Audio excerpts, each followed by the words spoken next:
Assalamu alaikum ji, I welcome you to class of deep neural networks. आज का हमारा topic जो है वो सीक्वेंस मॉडल्स है। सीक्वेंस मॉडल्स ऐसे मॉडल्स हैं which are designed to process sequence data। अब सीक्वेंस डेटा से रिलेटेड प्रॉब्लम्स कौन कौन से हैं उसकी हम पहले कुछ एग्जांपल्स मैं आपके साथ शेयर कर लेता हूँ। उसके बाद फिर हम देखेंगे कि इस सीक्वेंस मॉडल्स जो है इनको प्रिपेयर करने के लिए हम किस किस्म का आर्किटेक्चर जो है वो यूज करते हैं। कुछ एग्जांपल्स जो हैं सीक्वेंस मॉडल्स की उसमें प्रॉब्लम्स की उसमें हमारे पास है स्पीच रिकग्निशन। सबसे पहले स्पीच रिकग्निशन में हमारे पास जो इनपुट है वो आपको पता है कि स्पीच या ऑडियो होती है। तो हम ऐसा करते हैं कि इधर हम प्रॉब्लम लिख लेते हैं, इधर हम इनपुट के टाइप लिख लेते हैं और इधर हम आउटपुट जो हमें मॉडल से चाहिए वो लिख लेते हैं। तो these are essentially all examples of problems in which sequence data is used. तो स्पीच रिकग्निशन में हमारे पास इधर ऑडियो फाइल्स हैं और आउटपुट जो है वो हमारे पास एक सीक्वेंस ऑफ टेक्स्ट होता है। जैसे फर्ज करें ऑडियो है quick brown fox jumped over the lazy dog, तो आउटपुट जो है वो टेक्स्ट फॉर्म में होगी quick brown fox jumps over the lady. So this is a text or sequence and this is audio and this is also sequence। फिर और जो problem जिसमें सीक्वेंस डाटा यूज होता है वो है sentiment classification. Sentiment classification sentiment classification for example किसी movie के बारे में कहते हैं कि there is nothing to like in this movie, यानी कि अब इसमें आपने लाइक का वर्ड लिखा हुआ है लेकिन इसमें नथिंग भी है। तो अगर आप एक सिंपल मॉडल बनाएंगे तो वो नथिंग और लाइक को कहेगा कि एक पॉजिटिव सेंटिमेंट है एक नेगेटिव सेंटिमेंट है तो न्यूट्रल है। लेकिन there is nothing to like in this movie जो है वो आप देख सकते हैं सुपरलेटिव डिग्री ऑफ नेगेटिव है, उसमें पॉजिटिव कुछ भी नहीं। सो एसेंशियली इस केस में आपका जो रिव्यू है दैट इज टेक्स्ट सीक्वेंस। लेकिन आपको जो आउटपुट चाहिए वो मे बी आपको स्टार्स चाहिए। फॉर एग्जांपल जी, अगर इस किस्म की आउटपुट हो तो 5 स्टार में से आप उसको 1 स्टार या 0 स्टार देना चाहेंगे। So that is also an example of sequence model. फिर हमारे पास है मशीन ट्रांसलेशन। मशीन ट्रांसलेशन का मतलब है कि हम किसी एक लैंग्वेज से दूसरी लैंग्वेज में टेक्स्ट कन्वर्ट करें। फॉर एग्जांपल इनपुट में हमारे पास अगर फ्रेंच लैंग्वेज का टेक्स्ट है तो आउटपुट में हमें इंग्लिश लैंग्वेज का टेक्स्ट चाहिए। तो ये दोनों भी सीक्वेंस डेटा की एग्जांपल्स हैं। फिर हमारे पास ऑडियो एक्टिविटी रिकग्निशन है, बल्कि हम वीडियो की ज्यादा बात कर लेते हैं। वीडियो एक्टिविटी रिकग्निशन, आपको एक मॉडल को आप एक वीडियो सीक्वेंस देते हैं और एक सेट ऑफ एक्शंस देते हैं। अब मॉडल का काम है कि वो देखे कि कौन सा काम हो रहा है। फॉर एग्जांपल आप पूछते हैं मॉडल से कि इसमें जो ह्यूमन बीइंग है इस वीडियो सीक्वेंस में वो स्टेशनरी है, वो वॉक कर रहा है या वो भाग रहा है, he is running. So that would be an example. तो हमारे पास इनपुट जो है वो सीक्वेंस ऑफ इमेज होगा उस केस में और हमारे पास जो आउटपुट हमें इसमें चाहिए वो एक एक्शन होगी। जैसे फॉर एग्जांपल रनिंग, ये एक लेबल, ठीक है। सिमिलरली जो एक और इम्पोर्टेंट प्रॉब्लम सीक्वेंस मॉडल से रिलेटेड है वो है named entity recognition. Name entity recognition name entity recognition का प्रॉब्लम ये है कि आपके पास एक पीस ऑफ टेक्स्ट है उस पीस ऑफ टेक्स्ट में से आपने नेम्ड एंटिटीज जो हैं वो रिकग्नाइज करनी है। For example Shiraz is teaching neural network class. अब इसमें शिराज पर्सन का नाम है और न्यूरल नेटवर्क क्लास या कोर्स का नाम है। Similarly Aun and Umar are training a deep model. तो इसमें ओन और उमर जो हैं ये दो पर्सन्स हैं और बाकी सारे इसमें वर्ड हैं, यानी ये नेम्ड एंटिटी रिकग्निशन है। तो एसेंशियली नेम्ड एंटिटी में, अच्छा ये नेम्ड एंटिटी यूज किधर होती है? जितने सर्च इंजन है ना, वो 24 आवर्स में जितना भी टेक्स्ट जनरेट होता है वो देखते हैं कि इस टेक्स्ट में से नेम्ड एंटिटीज कौन कौन सी, और उसके मुताबिक वो हर नेम्ड एंटिटी का जो से रिलेटेड जितनी इंफॉर्मेशन है उसे इंडेक्स कर लेते हैं। अब जब भी कोई यूजर सर्च करता है ना किसी नेम्ड एंटिटी को, फॉर एग्जांपल यूजर सर्च करेगा बिल गेट्स, तो 24 आवर्स में या टाइम में जितनी भी बिल गेट्स से रिलेटेड टेक्स्ट की चीजें हैं ना वो सारी की सारी इकट्ठी रैंक होंगी और वो सर्च रिजल्ट्स में जो है वो आराम से मिल जाएंगे। तो नेम्ड एंटिटी रिकग्निशन जो है ये सर्च के प्रॉब्लम्स में बहुत ज्यादा यूज होता है। सो ये कुछ एग्जांपल्स हैं हमारे पास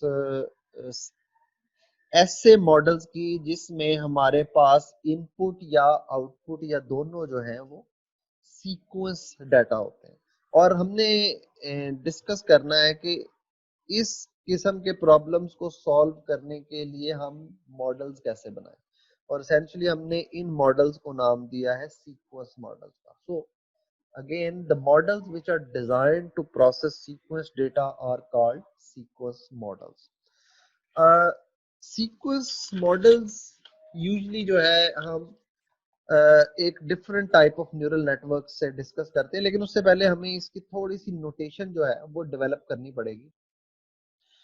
फॉर एग्जांपल हम ये नेम एंटिटी रिकग्निशन जो है ये ले लेते हैं। फॉर एग्जांपल हमारे पास सपोज करें एक्स या इनपुट जो है वो है ऑन लियाकत एंड उमर फारूक और ट्रेनिंग मॉडल। ठीक है, ये हमारी इनपुट है। अब हमारी नेम्ड एंटिटी रिकग्निशन में आउटपुट जो है वो होगी वाई। वाई हमारा होगा जी कि ये ऑन भी नेम एंटिटी है 1, लियाकत नेम एंटिटी है 1, एंड नेम एंटिटी नहीं है 0, उमर नेम एंटिटी है 1, फारूक नेम एंटिटी है 1 और बाकी भी 0। ठीक है, तो ये हमारी इनपुट है x और ये हमारी आउटपुट है y। ओके, अब हम इस इनपुट जो है ये हमारा चूंकि एक सीक्वेंस है, इसको हम नोटेशन क्या यूज करेंगे, हम इसे कहेंगे ये है x1, ये है x2, ये है x3 और अप टू 1 2 3 4 5 6 7 8 और ये है हमारे पास x8, और ये जो दरमियान में हमारे पास है इन्हें हम कहेंगे जी ये xt है। xt का मतलब है कि ये xt x1 भी हो सकता है, x2 भी, 3 भी, 4 भी, it can be anything up to x8।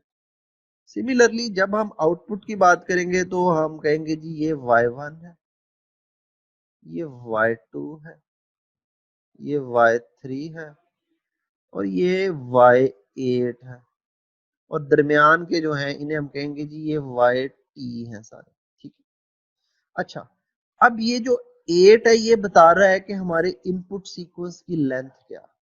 इस इनपुट सीक्वेंस की लेंथ को हम कहेंगे T X. So in that case T X is equal to 8। ठीक है, सिमिलरली हमारे पास जो y है उसमें हमारे पास लास्ट जो इंडेक्स या टाइम स्टेप है, ये एक मैंने नया लफ्ज बोला है टाइम स्टेप, इसको हम डिफाइन करेंगे बाद में, that is T Y and T Y is a. तो हम देख सकते हैं कि नेम्ड एंटिटी रिकग्निशन जो है इस केस में हमारे पास इनपुट और आउटपुट जो है वो सेम होती है, which means T X is equal to T Y. लेकिन हमारे पास बहुत सारे प्रॉब्लम्स ऐसे भी आएंगे जिसमें T X is not equal to T Y. ठीक है, अच्छा, ये तो एक सीक्वेंस था। अब हमारे पास आपको पता है डाटा सेट में मल्टीपल सीक्वेंसेस होते हैं जिनको हम स्टार्ट से एक्स आई कहते रहे हैं, एक्स आई, और उसके कॉरस्पॉन्डिंग लेबल को हम वाई आई कहते थे। तो अब हम इसको अपडेट करेंगे जी कि एक्स आई एक कंप्लीट सीक्वेंस है और उसका टीथ टाइम स्टेप है। ये अब आपको आइडिया हो गया होगा कि ये मैं टी क्यों कह रहा हूं, मैं इसको टी टाइम स्टेप की वजह से कह रहा हूं, ठीक है। सिमिलरली इसका कॉरेस्पॉन्डिंग लेबल मैं कहूंगा जी ये वाई आई है और ये इसका टी टाइम स्टेप है। तो ये हमारी स्लाइड सी नोटेशन है जो हम यूज करेंगे अपने डिस्कशन में। यानी अगर मैं कहूंगा जी कि T X is equal to 8 है तो इसका मतलब है कि आपको पता चल जाएगा कि जिस सीक्वेंस की मैं बात कर रहा हूँ उस सीक्वेंस की टोटल लेंथ या उसके अंदर टोटल टाइम स्टेप्स 8 है। अगर मैं कहूंगा जी T Y is equal to 8 है तो इसका मतलब है कि जो हमारे पास आउटपुट आ रही है सीक्वेंस के अगेंस्ट, उस आउटपुट में हमारे पास 8 टाइम स्टेप्स है। और जब मैं एक्स टी कहूंगा तो इसका मतलब है कि मैं इसमें से किसी एक टाइम स्टेप की बात कर रहा हूँ। मैं वाई टी कहूंगा तो मैं किसी एक आउटपुट की बात कर रहा हूँ। तो उससे ये हमारी थोड़ी सी नोटेशन है जो जिसको हम यूज करेंगे अपनी इस डिस्कशन के लिए जी। कि इसमें आप ज्यादातर देख रहे हैं कि हमारा टेक्स्ट से वास्ता पड़ रहा है। तो ये जो रिप्रेजेंटेशन ऑफ वर्ड्स होती है ये बेसिकली जो हमारे पास एक डोमेन है उस डोमेन को हम कहते हैं एनएलपी, नेचुरल लैंग्वेज प्रोसेसिंग, ठीक है। नेचुरल लैंग्वेज प्रोसेसिंग वैसे तो हमारा टॉपिक नहीं है लेकिन मैं आपको जनरल सा आइडिया दे देता हूँ कि हमने जब भी जैसे हमारे पास सेंटेंस था given Liaquat and Umar Farooq are training model. अब हमारे पास ये सारे टेक्स्ट है और आपको पता है कि चूंकि डीप न्यूरल नेटवर्क्स जो है इन्होंने मैथमेटिकल प्रोसेसिंग करनी होती है तो ये टेक्स्ट को अंडरस्टैंड नहीं करते। तो आपने जब भी टेक्स्ट आपके पास आता है तो आपको उसको रिप्रेजेंट करना पड़ता है न्यूमेरिक में। तो वर्ड्स को रिप्रेजेंट करने के बहुत सारे तरीके हैं मशहूर। फॉर एग्जांपल उसमें हमारे पास बैग ऑफ वर्ड्स है, उसमें हमारे पास एन ग्राम्स है, उसमें हमारे पास TF IDF term frequency inverse document frequency है, फिर हमारे पास वर्ड टू वेक है, फिर हमारे पास बर्ड है और फिर हमारे पास वन हॉट वेक्टर्स है। लेकिन ये सारी टेक्निक्स जो हैं ये सारी टेक्निक्स जो हैं they always start with the first step which is to create a vocabulary, ठीक है। वोकैबुलरी या इसको कुछ रिसर्च कंट्रीब्यूशंस डिक्शनरी भी कहते हैं। तो जब भी आपके पास एक कॉर्पस, अब ये लफ्ज कॉर्पस का मतलब है कि जो आपके डाटा सेट में जितने भी वर्ड्स हैं वो सारे के सारे मिलके आपका कॉर्पस बनाएंगे। आपके पास जब भी कोई कॉर्पस आएगा तो आप उस कॉर्पस पे उसको अगर आपने रिप्रेजेंट करना है न्यूमेरिक रिप्रेजेंटेशन में तो सबसे पहला स्टेप ये होगा कि आप उस कॉर्पस से डिक्शनरी बनाएं या वोकैबुलरी बनाएं। तो वोकैबुलरी बनाने के बाद उसके बाद आप फिर ये ऊपर में से कोई भी टेक्निक जो है वो यूज कर सकते हैं। तो फॉर एग्जांपल हमारे पास, अच्छा ये वोकैबुलरी जो है ये अनलिमिटेड नहीं हो सकती। और दूसरी बात ये है कि जितना वोकैबुलरी का साइज ज्यादा बड़ा होगा उतना ही आपके जो रिप्रेजेंटेशन है न्यूमेरिक रिप्रेजेंटेशन ऑफ वर्ड्स है वो उतनी ही ज्यादा स्पार्स हो। फॉर एग्जांपल फर्ज करें आपकी वोकैबुलरी जो है वो है 1 से लेके 10 के तक। और अच्छा ये यूजुअली को बहुत बड़ी वोकैबुलरी कंसिडर नहीं होती। जो बहुत बड़े बड़े कमर्शियल सीक्वेंस मॉडल्स हैं उनमें हो सकता है आपको 100,000 वर्ड्स की वोकैबलरीज भी मिले। लेकिन जो कॉमन हमारे पास मॉडल आते हैं कमर्शियल, उसमें 50K तक की वोकैबलरी होती है। लेकिन अगर एक सिंपल या छोटा मॉडल आपने बनाना है तो यूजुअली आपके पास 10K की वोकैबलरी होती है। वोकैबलरी कैसे होती है जी? वो स्टार्ट होती है ए से, उसके बाद कोई और लफ्ज आ जाएगा ए वाला, फिर आपके पास लफ्ज आ जाएगा एंड, फिर आपके पास हो सकता है कि बाकी लफ्ज आ जाएं, आखिर में हो सकता है आपके पास उमर आ जाए, फिर ओन आ जाए, और आखिरी वर्ड आपके पास होता है जुलू, जेड से। यू सी ये अल्फाबेटिकल ऑर्डर में है। और ये क्या, अच्छा इसमें एक खास टोकन होता है जिसे हम कहते हैं यूएनके या अननोन। देखिए हमने 10,000 वर्ड्स की वोकैबलरी बनाई है, लेकिन ये जरूरी तो नहीं ना कि हमारा हर सेंटेंस जो है उसमें मौजूद हर वर्ड इस वोकैबलरी में हो। तो यूजुअली हम मोस्ट फ्रीक्वेंट 10,000 वर्ड्स की वोकैबलरी बना लेंगे। उसके बाद जो बाकी वर्ड्स अगर कभी सेंटेंस में आ जाएंगे तो उन्हें हम ये यूएनके या अननोन टोकन से जाहिर करेंगे, और इस अननोन टोकन को भी हम कोई बिट पैटर्न रिप्रेजेंट कर देते हैं। तो अब फॉर फॉर एग्जांपल हमारे पास इनपुट थी, जैसा कि आपने देखा कि ओन, लियाकत एंड उमर फारूक और ट्रेनिंग मॉडल। ठीक है, अब फर्ज करें अगर हम वन हॉट इनकोडिंग लेते हैं, जो कि मैंने ऊपर एक तरीका बताया, तो उस केस में आपका हर वर्ड जो है वो एक कॉलम वेक्टर होगा, जिसमें बाकी तमाम वैल्यू जीरो होंगी। सिर्फ जिस जगह ये ऑन का वर्ड है ना, ये वन होगा। तो this is why it is called one hot encoding. इसका आपको याद होगा हम अपने लेबल्स को रिप्रेजेंट करने के लिए भी वन हॉट इनकोडिंग यूज कर चुके हैं। ये एग्जैक्टली वही चीज है, इसमें कोई डिफरेंस नहीं है। लेकिन टेक अवे ये है कि अब आपका हर वर्ड क्या है, आपका हर वर्ड जो है ये 10K का स्पार्स वेक्टर है। 10K डायमेंशंस का स्पार्स वेक्टर है। स्पार्स में क्यों कह रहा हूं इसको? क्योंकि इसमें मैक्सिमम जो वैल्यूज हैं वो जीरोस हैं। सिर्फ जिस इंडेक्स पे ये वर्ड वोकेबलरी में आ रहा है वो इंडेक्स वन है।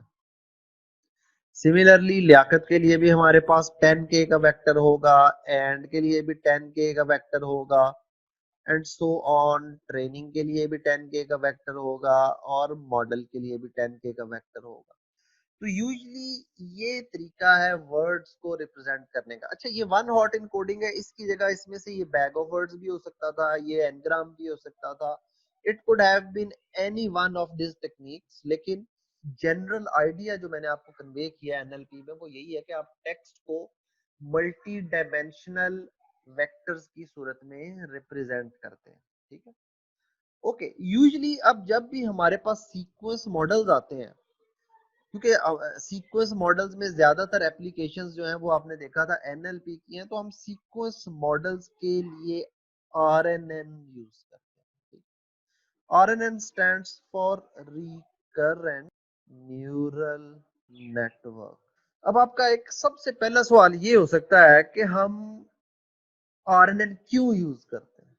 हमारे पास फुली कनेक्टेड न्यूरल नेटवर्क है, हम वो क्यों नहीं यूज कर लेते? इतना अच्छा है टेक, तो मतलब एक जर्नल पर्पज है। ठीक है, कॉन्वोल्यूशनल न्यूरल नेटवर्क तो समझ में आती है जी, चलो जी इमेजेस पे चलता है, हो सकता है वर्ड्स पे ना चल सकता हो, मेक सेंस।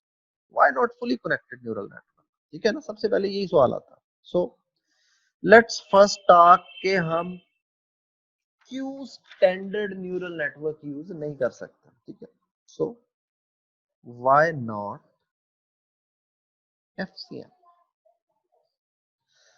हम यही अपनी एग्जांपल ले लेते हैं जो मैंने अभी आपके साथ डिस्कस की कि ओन, लियाकत एंड उमर फारूक और ट्रेनिंग मॉडल्स। सो फर्ज करें जी हम एफसीएन यूज कर लेते हैं। तो एफसीएन आपको पता है कैसे काम करेगा? हमारे पास ये लेयर्स होंगी जिसमें कुछ न्यूरॉन्स होंगे, ये हमारे पास इनपुट होगी, ये बीच में एक्स टी आ गए सारे, ये वही हमारी नोटेशन जो टाइम स्टेप की हमने, और ये आखिर में हमारे पास जो है एक्स टी एक्स आ गए। याद होगा आपको कि टी एक्स मैंने बताया था कि ये लास्ट टाइम स्टेप होता है किसी भी इनपुट का। तो फर्ज करें जी हमने, हमारे पास फुली कनेक्टेड था, हमने इनपुट एक लेयर को पास की, दरमियान में कुछ लेयर्स लगा दी, और उसके बाद आपको पता है कि हमें आउटपुट भी टी वाई में चाहिए। तो इसका मतलब है कि हमें एटलीस्ट टी वाई यूनिट्स तो लगाने पड़ेंगे इधर। टी वाई यूनिट्स लगाने के बाद हमने कहा जी ये आउटपुट है y1, ये आउटपुट है y2, ये आउटपुट है y3 अप टू ये आउटपुट है y आपको याद होगा मैंने बताया था जो ty है ये हमें बताता है कि आउटपुट सीक्वेंस या आउटपुट टाइम स्टेप का लास्ट टाइम स्टेप कौन सा। ओके, तो this is fully connected neural network. Why will it not work? इसमें दो प्रॉब्लम्स है, ठीक है। Let's talk about the problems in this. सबसे पहला प्रॉब्लम आपको नजर आ रहा है कि आप देख रहे हैं कि ये इनपुट जो है ये फिक्स्ड है और ये आउटपुट भी फिक्स्ड है, लेकिन ये ऐसा जरूरी तो नहीं है। फॉर एग्जाम्पल अगर मैं कहता ऑन लियाकत की जगह मुदस्सर अली शाह, तो अब मेरा टी एक्स क्या हो गया था, 8 की जगह 9 हो जाना था। और मुदस्सर अली शाह की जगह अगर मेरे पास कोई और बच्चा हो जिसका नाम 3 लफ्जों से मिलके बनता है, तो फिर मेरे पास टी एक्स 10 हो जाना था। यू सी मेरे पास जो डाटा सेट एक्स आई है, हर एक्स आई जो है वो 8 टाइम स्टेप्स का नहीं है, वो वेरिएबल टाइम स्टेप्स का, ठीक है ना। अगर वो वेरिएबल टाइम स्टेप्स का है तो इसका मतलब है कि मुझे इस जगह पे जो आउटपुट चाहिए वो भी मुझे वेरिएबल टाइम स्टेप की चाहिए। लेकिन ये इस जगह पे मैंने जो आउटपुट है ये तो मैंने फिक्स्ड कर दिया है टी वाई यानी 8 टाइम स्टेप की। इसका मतलब है कि ये नेटवर्क जो है इसमें ये कैपेबिलिटी नहीं है कि ये different lengths of input and outputs को डील कर सके, ठीक है ना। तो ये पहला प्रॉब्लम है फुली कनेक्टेड न्यूरल नेटवर्क का। फुली कनेक्टेड न्यूरल नेटवर्क जो है उसमें डिफरेंट लेंथ ऑफ सीक्वेंसेस जो हैं उनकी इनपुट्स और आउटपुट्स को डील करने की कैपेसिटी नहीं है। लेकिन आप कह सकते हैं जी सर इसका तो बड़ा आसान सा इलाज है, हम इस पे पैडिंग लगा देते हैं। फर्ज करें जी हमारे पास जो सबसे बड़ा जुमला था पूरे डाटा सेट में, फर्ज करें वो था 50 टाइम स्टेप्स का था। तो एक इसका मेक शिफ्ट इलाज ये हो सकता है कि हम हर अपना सीक्वेंस जो है उसके आगे 0 0 0 0 0 करके पैडिंग लगा के, ये पैडिंग 0 के अलावा कुछ और भी हो सकती है लेकिन मैंने सिर्फ 0 पैडिंग लगाई। हम कहते हैं जी कि अब हर टी एक्स जो है ये 50 का है, इसका मतलब है कि हर टी वाई जो है वो भी 50 का है। तो चलो जी ये इतराज हम खत्म कर देते हैं कि ये वेरिएबल इनपुट आउटपुट पेयर्स को डील नहीं कर सकता, ठीक है ना। ठीक है जी हम मान लेते हैं कि चले हमने एक अरेंजमेंट कर लिया। अब इसमें एक और भी प्रॉब्लम है। वो दूसरा प्रॉब्लम ये है, मैं पहले प्रॉब्लम लिखता हूं फिर मैं आपको समझाऊंगा कि वो प्रॉब्लम क्या है। It does not share features learned across different position of text. Let me write it for you and then will discuss it. ऑफ पढ़ने में ये बड़ी बात मुश्किल लग रही है लेकिन बड़ी आसान सी बात है। फॉर एग्जांपल हमारे पास सेंटेंस वही है, ऑन लियाकत एंड मैं ऐसे डाल रहा हूँ सिर्फ टाइम बचाने के लिए, एंड उमर फारूक और ट्रेनिंग मॉडल्स, ठीक है ना। और प्रॉब्लम जो हम सॉल्व कर रहे थे वो था नेम एंटिटी रिकग्निशन। इस पर्टिकुलर सीक्वेंस में फर्ज करें कि ये न्यूरॉन जो है ये सीख लेता है कि ये ऑन जो है ये एक नाम है, ठीक है। और ये दूसरा जो न्यूरॉन है ये सीख लेता है ये लियाकत भी एक नाम है। सिमिलरली बाकी वाला ये वाला इंडिविजुअली सीखता है कि ये उमर एक नाम है और ये फारूक एक नाम है। लेकिन ये जो थर्ड वाला है इसके अब आप नोट करेंगे, इसके अपने वेट्स हैं, इसके अपने वेट्स हैं, इसके अपने वेट्स हैं, इसके अपने वेट्स हैं, इसके अपने वेट्स हैं। इसका मतलब है कि कल कला को एक जुमला आ जाएगा जिसमें ओन और उमर दरमियान में होंगे। For example, this book is liked by Aun and Umar and they like to read it a lot. अब आपने देखा कि इस दूसरे जुमले में ये जो ओन और उमर है, यानी ये जो नेम्ड एंटिटीज है, ना ये पहले पे आए हैं ना ये दूसरे पे आए हैं, ये कहीं पांचवें या छठे पे आए। तो इसका मतलब है कि इसने जो ओन को रिकग्नाइज करने के वेट्स लर्न किए थे, वो वेट्स जो है वो ये इसको नहीं बता सकता, ना ये इसको बता सकता, ना ये इसको बता सकता। इनमें से हर एक ने इंडिविजुअली लर्न करना है कि अगर नेम आएगा तो वो कैसा होगा, लेकिन ये एक दूसरे के साथ ये जो लर्नड फीचर है ये शेयर नहीं कर सकते। आपको याद होगा कि फुली कनेक्टेड न्यूरल नेटवर्क में भी हमें जब हमने इमेजेस की बात की थी तो हमें यही मसला आया था कि यार एक फीचर जो है, जैसे एक एज है, वो एज हॉरिजेंटल एज है। अब वो हॉरिजेंटल जरूरी तो नहीं ना कि तस्वीर में सिर्फ टॉप राइट पे है, वो तो तस्वीर में कहीं भी आ सकता है। हमें एक ऐसा अरेंजमेंट चाहिए था जो हमें ये बताता कि यार ये हॉरिजेंटल एज तस्वीर में जिधर भी आएगा, हमारा जो न्यूरल नेटवर्क है वो इसे डिटेक्ट कर लेगा, फीचर मैप की सूरत में या कॉन्वोल्यूशन की सूरत में। तो अब हम सीक्वेंसेस में भी यही चाहते हैं। हम चाहते हैं कि यार हमारे पास कोई ऐसा सेटअप होना चाहिए कि ये जो नेम एंटिटी है, ये चाहे पहले टाइम स्टेप पे आए, चाहे दूसरे पे आए, तीसरे पे आए, पांचवे पे आए, या टीथ टाइम स्टेप पे आए, हमारा जो मॉडल है उसमें ये कैपेबिलिटी होनी चाहिए कि वो टाइम स्टेप्स पे जो लर्नड फीचर्स हैं उन्हें शेयर कर सके, ताकि हम मल्टीपल जो हमारे पास एक एक जो फीचर लर्न कर रहा है, इसकी बहुत ज्यादा कॉस्ट है कि ये लर्न कर ले ये ना करे तो इसका मतलब है हमारा रिजल्ट फारग हो गया, ये लर्न ना कर ले ये लर्न करे और इधर कभी नाम आ गया तब भी हमारा रिजल्ट खराब हो गया। यू सी, बहुत सारी ऐसे मसले हैं जिसकी वजह से ये फुली कनेक्टेड नेटवर्क जो है ये सूटेबल नहीं। तो अब आपको ये स्टेटमेंट मैं दोबारा पढ़ता हूं कि fully connected neural network does not share features learned across different positions, ये डिफरेंट पोजीशंस बना रहा हूं, अक्रॉस टेक्स्ट, ठीक है ना, कि नाम इधर आ गया इसने सीख लिया, लेकिन अगर नाम इधर आ गया और इसने नहीं सीखा, वो नाम नहीं डिटेक्ट होगा। नाम इधर आ गया इसने नहीं सीखा, वो नाम इधर नहीं डिटेक्ट होगा। तो ये दूसरा प्रॉब्लम है fully connected neural network.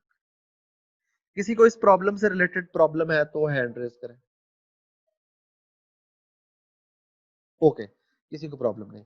Fully connected network में एक तीसरा प्रॉब्लम भी है, और वो तीसरा प्रॉब्लम ये है कि जैसा कि अभी मैंने आपको आइडिया दिया कि ये जो x1 है ये एक 10K डायमेंशन का स्पार्स मैट्रिक्स है, ठीक है, ये भी 10K का है, ये भी 10K का है। तो आप अंदाजा लगाएं कि अगर ये जुमले सारे जो हैं ये 50 के हैं, तो और हमारा जो हर टाइम स्टेप है, इसका मतलब है कि हमारे पास अब जो टोटल इनपुट का साइज है वो 10K into 50 है। ये वो नंबर ऑफ वेट्स है जो हमें सिर्फ इनपुट लेयर यानी पहली लेयर पे चाहिए, फर्स्ट लेयर पे चाहिए, और बाकी लेयर्स पे जो वेट चाहिए वो तो लेता है। तो यू सी, इस केस में हमारे पास इनॉर्मस नंबर ऑफ वेट्स हो जाता है। सो और ये इनॉर्मस नंबर ऑफ वेट्स जो है, ये आपको पता है कि ये जब हमें पिक्चर्स में ये मसला आया था तो हमने fully connected neural network use करने से इनकार कर दिया था, क्योंकि हमारे पास कंप्यूटेशनल रिसोर्सेज जो हैं वो अनलिमिटेड नहीं है, वो हमारे पास लिमिटेड है। तो हम इनॉर्मस नंबर ऑफ वेट्स को एक खास हद से ज्यादा टॉलरेट नहीं कर सकते। ओके जी, सो अब इस सारी डिस्कशन से हमें ये आइडिया हो जाना चाहिए कि हम क्यों fully connected neural network use नहीं कर सकते। चूंकि हम फुली कनेक्टेड न्यूरल नेटवर्क नहीं यूज कर सकते, इसलिए वी यूज RNN। और RNN जो है उसमें अबव मेंशन्ड तीनों प्रॉब्लम्स में से कोई भी प्रॉब्लम नहीं है, ठीक है। सो RNN solve all three of four mentioned problems। कैसे? So let's talk about कि ये RNN होता क्या है और ये काम कैसे करता है। No wait, what is RNN? Okay जी, RNN हमारे पास है, एक नेटवर्क है। इसको अगर हम बनाना चाहें तो इसको हम ऐसे बनाते हैं कि फर्ज करें ये हमारे पास एक लेयर है और इसमें ये कुछ न्यूरॉन्स हैं। अब हमारे पास वही हमारा एक्स जो है ये हमारा सेम है। अब आप क्या करते हैं कि ये जो लेयर है इसे आप x1 पास करते हैं, ठीक है। इस x1 की बेस पे ये सारे न्यूरॉन्स जो हैं ये इसका लेबल डिसाइड करते हैं y1। उसके बाद आप इन्हीं न्यूरॉन्स को उठाते हैं, सेम न्यूरॉन, यूं समझे कि मैं यही चीज रीड्रॉ कर रहा हूं। अब आप इन्हें पास करते हैं x2, तो ये y2 जनरेट करते हैं। अच्छा, एक काम ये और भी करते हैं, इसको आप यूं समझिए कि ये फर्स्ट टाइम स्टेप है। This is first time step, क्योंकि इसको मैंने 1 लिखा। ये सेकंड टाइम स्टेप, ठीक है, इसको मैंने 2 लिखा। एक तो ये आउटपुट जनरेट कर रहे हैं, दूसरा ये एक्टिवेशन भी जनरेट करते हैं, ठीक है। इसे हम कहते हैं A1। तो इसका मतलब है कि जब हम फर्स्ट टाइम स्टेप पे इनपुट पास करेंगे और वो इनपुट इन न्यूरॉन्स के थ्रू होके जाएगी, तो ये एक तो लेबल जनरेट करेगी, दूसरा एक्टिवेशन भी जनरेट करेगी। आपको याद होगा ये चीज हमने डिस्कस की थी जब हमने ये Z और A की बात की थी लॉजिस्टिक रिग्रेशन में, ठीक है ना। अब इधर आप ये समझ लें कि इस Z को मैं A कह रहा हूं और इस A को मैं Y या Y डैश या Y हैट कह रहा हूं। तो ये एग्जैक्टली वही बात है, ये हमेशा से होता आ रहा है और इधर भी हो रहा है, ठीक है। अब मैं इसको पास करता हूं थर्ड टाइम स्टेप x3। अब थर्ड टाइम स्टेप जो है वो भी सेम न्यूरॉन्स है, तो ये प्रिडिक्ट करेंगे y3 हैट। लेकिन गौर करने की बात यह है कि जब ये x3 के लिए y3 प्रिडिक्ट कर रहे हैं तो ये सारा कुछ सिर्फ x3 की इनपुट पे डिपेंडेंट नहीं है, ये x2 पे भी डिपेंडेंट है, x1 पे भी डिपेंडेंट है। आप पूछेंगे कैसे, क्यों? क्योंकि ये जो x1 है इसकी ये एक्टिवेशन जा रही है ना दूसरे टाइम स्टेप में, और दूसरे टाइम स्टेप में y2 कैलकुलेट करने में हेल्प कर रही है। सिमिलरली जब ये y2 प्रिडिक्ट हो रहा है तो साथ y2 एक्टिवेशन भी तो कैलकुलेट हो रही है ना। ये एक्टिवेशन क्या है? ये एक्चुअली इस नेटवर्क की मेमोरी है कि मैंने अभी तक क्या क्या देखा है। वो जो क्या क्या देखा है उसकी एक छोटी सी समरी जा रही है, साथ x3 जा रहा है और वो हमें हेल्प कर रहा है y3 प्रिडिक्ट करने में। सिमिलरली नेक्स्ट टाइम स्टेप आ जाएगा। अब नेक्स्ट टाइम स्टेप जो है वो प्रिडिक्ट हो रहा है पिछली तमाम वैल्यूज पे। क्यों? क्योंकि पिछली तमाम वैल्यूज जो हैं उनकी समरी इस एक्टिवेशन में मौजूद है ना। तो इस तरह आप नोट करें कि हर टीथ टाइम स्टेप जो है वो 1 से लेके t-1 टाइम स्टेप्स की इंफॉर्मेशन यूज करता है xt को प्रेडिक्ट करने में। तो मैं इसको लिख देता हूं ताकि ये आपको ज्यादा मेक सेंस हो। So in general RNN uses all x I, मैं इसको एक्स जे कहता हूं क्योंकि आई को हमने एक पर्टिकुलर मीनिंग के लिए लिखा है। All x J for J greater than 1 and less than t minus 1 to calculate the label of xt। ठीक है ना। अब ये मैंने जेनेरिक कर दिया, इसका मतलब है कि अगर ये t2 होता तो ये x1 पे डिपेंड करता, अगर ये x t जो है ये 5 होता तो ये 1 2 3 4 सब पे डिपेंड करता। क्यों? क्योंकि ये सब की एक्टिवेशन की बेस पे कैलकुलेट हो रहा है ना। और इस तरह ये RNN जो है ये हर टाइम स्टेप पे same neuron same weights use करता है। और ये थोड़ा सा मुझे अरेज, बल्कि मैं इसको ऐसे कर देता हूँ। सो this is now x tx, और ये हमारे पास जो लेबल आएगा, इसको मैं रेड से लिख देता हूँ ताकि मिक्स ना हो। ये हमारे पास जो लेबल आएगा अब ये y t y हो जाएगा। और वाई टी वाई जो है इस केस में, चूंकि ये नेम्ड एंटिटी प्रॉब्लम हम डिस्कस कर रहे हैं, तो मैंने पहले बताया था इस केस में हमारे पास T X is equal to T Y, लेकिन आगे जाके हम देखेंगे कि ऐसा होना जरूरी नहीं होता। सो आर एन एन की खास बात क्या है कि ये जो वेट्स इधर यूज कर रहा था इस टाइम स्टेप पे, ये वही वेट्स इधर यूज कर रहा है, वही वेट्स इधर यूज कर रहा है, वही वेट्स इधर यूज कर रहा है, और वही वेट्स इधर यूज कर रहा है। इसका मतलब है इससे हमें दो फायदे हो रहे हैं, बल्कि इससे हमें तीनों ही फायदे हो रहे हैं। सबसे पहली बात यह है कि अब सीक्वेंस की लेंथ अगर डिफरेंट हो तो इसका मतलब क्या है, सिंपली कि एक या दो या तीन या चार न्यू टाइम स्टेप्स ऐड हो जाएंगे। ठीक है ना। लेंथ चेंज होना means addition of new time step, addition of new time step. लेकिन इस आर्किटेक्चर को कोई फर्क नहीं पड़ता कि टाइम स्टेप 9 हो, 5 हो, 10 हो, 15 हो या 50 हो, क्योंकि आर्किटेक्चर तो सेम है ना।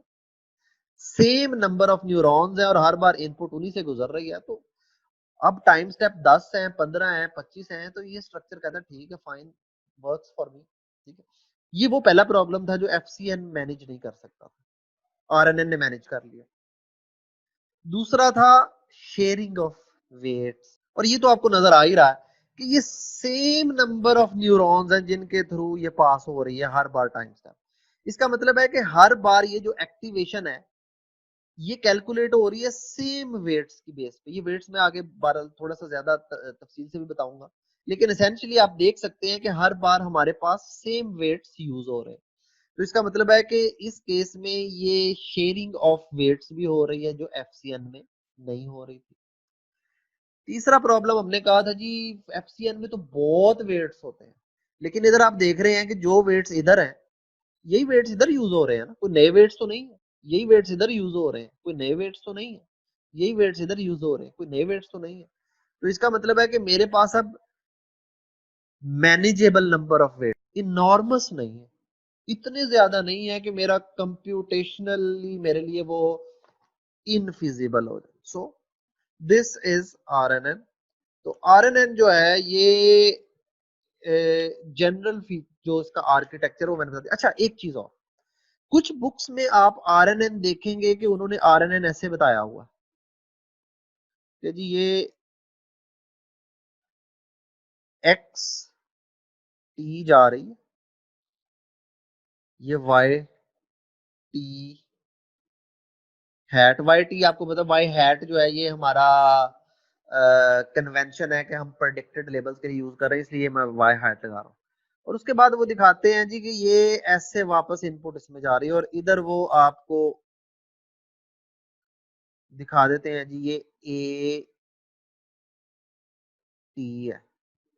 तो ये जो चीज है वो कहते हैं जी कि ये नेक्स्ट टाइम स्टेप को यूज कर रही है। अच्छा, अब ये फिगर और ये फिगर दोनों सेम है। आप देख रहे हैं कि इस फिगर में मैंने हर टाइम स्टेप को अनरोल करके आपको दिखाया, लेकिन अगर मैं चाहूं तो इस सारी फिगर को सिर्फ इस रेड फिगर से रिप्रेजेंट कर सकता हूं, क्योंकि आप देख रहे हैं कि ये फीडबैक लूप जो है, ये फीडबैक लूप एक्चुअली तो एक्टिवेशन ही है ना।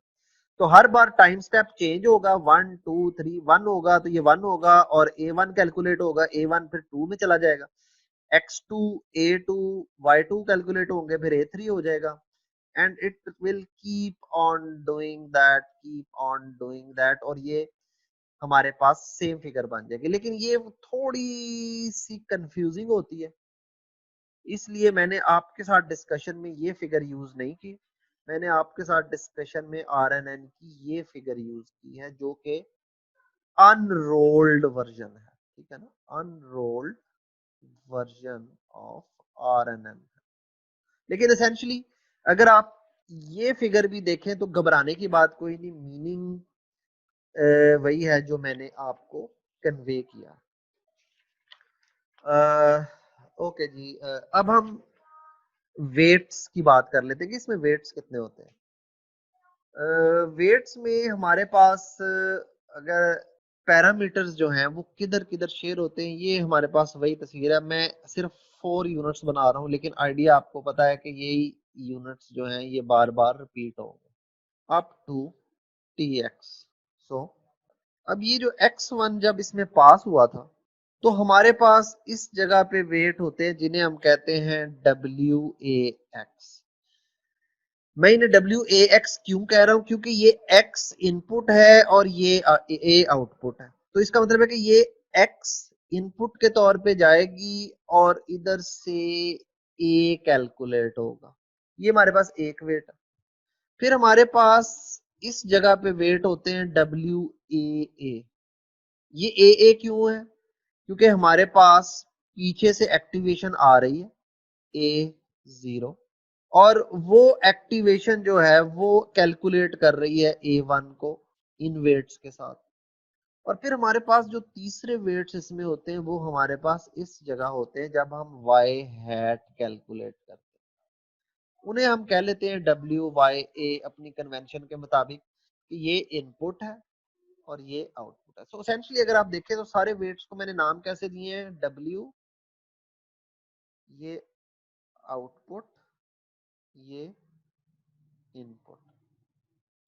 तो अब इस तरह आप देखें तो WAX क्या करेगा, X यानी इनपुट लेगा और एक्टिवेशन आउटपुट में देगा। WAA क्या करेगा, प्रीवियस एक्टिवेशन जो है T-1 टाइम स्टेप की एज अ इनपुट लेगा और टाइम स्टेप T की एक्टिवेशन एज अ आउटपुट लेगा। सिमिलरली अगर मैंने नाम दिया है WYA तो ये क्या करेगा, ये टाइम स्टेप T की आउटपुट एज अ इनपुट लेगा और ये जो लेबल हम कैलकुलेट करना चाह रहे हैं Y हैट, ये आउटपुट देगा। तो ये हमारे पास वेट्स है। तो इनको मैं ब्लैक बॉर्डर लगा रहा हूँ ताकि ये आपको क्लियरली नजर आ जाए। अच्छा, अब मजे की बात ये है कि यही ब्लैक बॉर्डर वेट्स जो हैं ये हर टाइम स्टेप पे यूज होंगे, यानी कि यही वेट्स इधर है, यही वेट्स जब अगला A2 कैलकुलेट होना है ये यूज होंगे और यही वेट्स जब y हैट 2 कैलकुलेट होना है तो यही वेट्स यूज होंगे। तो हम हर जगह सेम वेट्स जो हैं वो रीयूज कर रहे हैं हर time step y hat t y। So this is wx, ये इधर भी हैं, ये इधर भी हैं और दरमियान में भी ये हैं। ये W इधर भी यूज हो रहे हैं, इधर भी यूज हो रहे हैं, इधर दरमियान की सारी जगह पे भी यूज हो रहे हैं और इधर भी यूज हो रहे हैं। ओके, अब इस पर्टिकुलर अरेंजमेंट में एक प्रॉब्लम है। वो प्रॉब्लम ये है कि अगर मैंने ये Y3 कैलकुलेट करना है तो ये सिर्फ प्रीवियस इंफॉर्मेशन की बेस पे डिटरमिन करता है कि Y जो है वो एक नाम है या नहीं है। लेकिन ऐसा हर जगह जरूरी नहीं होता। फॉर एग्जाम्पल, एक एग्जाम्पल मैंने कहीं पढ़ी थी, एक सेंटेंस है, he said Teddy Roosevelt was a great president, president, ठीक है। ये एक जुमला है। अगला सेंटेंस है he said teddy bears are being sold in market और ऑन सेल टुडे। अब आप नोट करें ये जो टेडी है, इस जगह पे ये टेडी एक नेम एंटिटी जिसने रिकॉग्नाइज होना है, लेकिन इस जगह पे ये टेडी एक नेम एंटिटी नहीं है, नॉट अ नेम एंटिटी। लेकिन प्रीवियस इंफॉर्मेशन से ये पता नहीं चलता कि ये टेडी नेम एंटिटी है या नहीं, ये पता चलता है पास्ट की इंफॉर्मेशन से। इस प्रेसिडेंट से पता चलेगा कि ये टेडी जो है ये एक नेम एंटिटी है, और ये जब पूरा सेंटेंस हो जाएगा तो पता चलेगा कि ये टेडी जो है ये नेम एंटिटी नहीं है।